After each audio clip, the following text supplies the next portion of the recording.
It had to imagine a world where illness were treated with things like rushing currents or leeches, but not so long ago, that was the case. The world of medicine and our understanding of the human body is always a flux. New discoveries are made every day, and before too long, you learn that the cigarette you're smoking to cure your upset stomach was actually loading you up with cancer. So today, we're examining some of the horrifying things that were once used as medicine. But before we scrub in, make sure you're subscribed to Memory Lane channel. After that, leave us a comment and let us know what other medical maladies you want to hear about.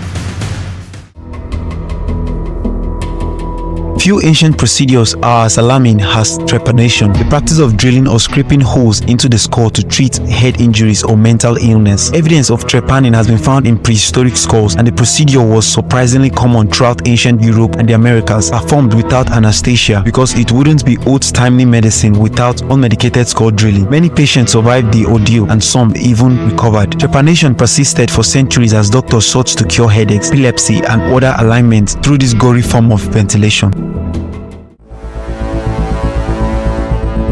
In a pre-vaccine world, rabies was a much more serious affliction. Some symptoms set in, death was imminent, so physicians were desperate to try anything that might work. Enter Pliny the Elder, who proposed a lethal hair of the dog approach. As per his recommendation, the victim would take hair from the offending animal, burn it, and apply it to the bite wound. If dog hair wasn't toxic enough, other ancient remedies included mixing grounded liver, brain, and blood from the infected animal and consuming it. These approaches were born from the belief in sympathetic magic, the idea that causes like. The mixture of mysticism and desperation made this treatment popular, though they did little beyond hastening the end of rabies victims. Even today, this ancient advice has left a cultural imprint. The phrase hair of the dog still refers to treating problems with a small dose of what caused it. Today, most people use it to discuss hangover cures rather than rabies.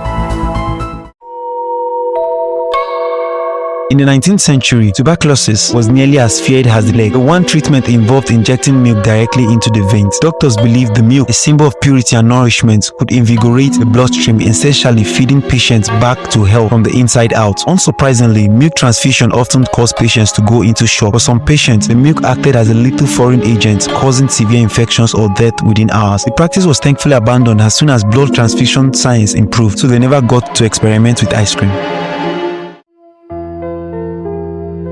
Mercury was considered a cure-all by various ancient civilizations. Despite evidence of its toxicity, and we get it, it looks so cool, it must give you some kind of superpower. In the 16th century, syphilis was running rampant, and mercury seemed like the only solution. Known for its ability to kill bacteria, it was administered as some sort of ultimate purgative agent to cleanse the body of illness, and probably a lot of other stuff too. In addition to ointment, mercury was sometimes given as a pill or inhaled as a vapor. The side effects were catastrophic, as one would expect when inhaling one of the most toxic elements known to humanity, included tremors, memory loss, and death. Ironically, it may have advanced the disease it sought to treat, creating a vicious cycle of poisoning and sickness. But in an era with no antibiotics, the poison seemed a price worth paying. Incidentally, the term mad as a hatter originated from mercury poisoning, which often afflicted hat makers who used mercury in felt production. So, if you've ever wondered why Mad Hatter was having lunch with a rabbit, it's because his brain was soaked in mercury.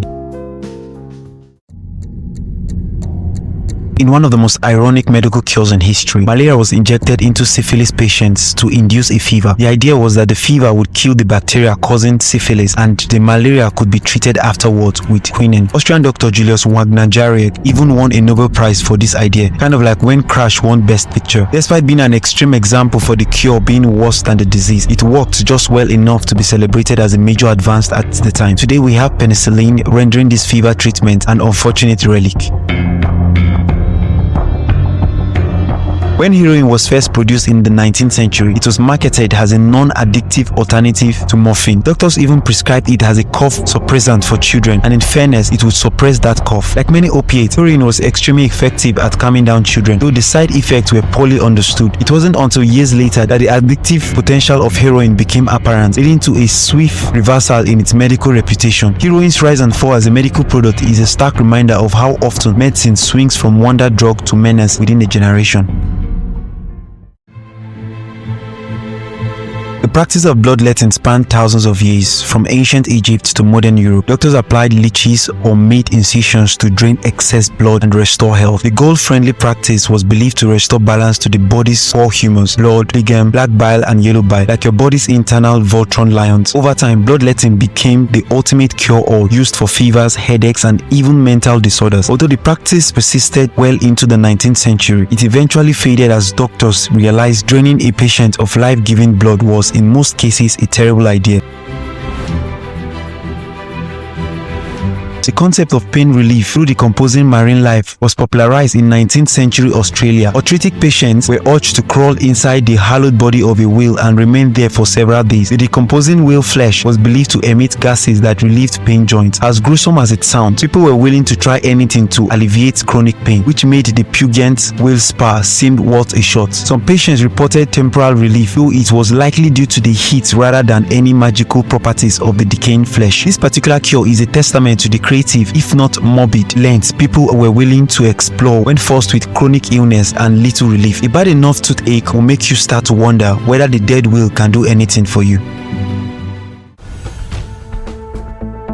Imagine yourself in a dimly lit asylum where the standard treatment for all alignments involved a large body of water. The asylum staff might dunk you in a pool of ice-cold water only to lift you out before repeating the process ad nauseum. For those who seem particularly resistant to treatment, physicians will resort to the so-called bath of surprise, which involves standing the patient on the trap door and releasing them into the tub of freezing water without warning. As harsh as this treatment sounds, they were inspired by the growing belief in mental health as a serious condition worth treating, an innovation at the time. Though misguided, hydrotherapy signifies society's first tentative steps towards addressing mental illness. As horrifying as the methods were, they aimed at finding some kind of therapeutic effect in an era before the scientific study of psychology began. As we can look back on these treatments through the lens of modern science, it's easy to feel like those trial and error days are behind us. But before we get too cocky, remember that today's cutting-edge treatment may very well be tomorrow's mercury ointment or giant whale carcass, and insurance does not cover that well. So what do you think? Which of these misguided cure was the worst? Let us know in the comments below, and while you're at it, check out some of these other videos from our channel.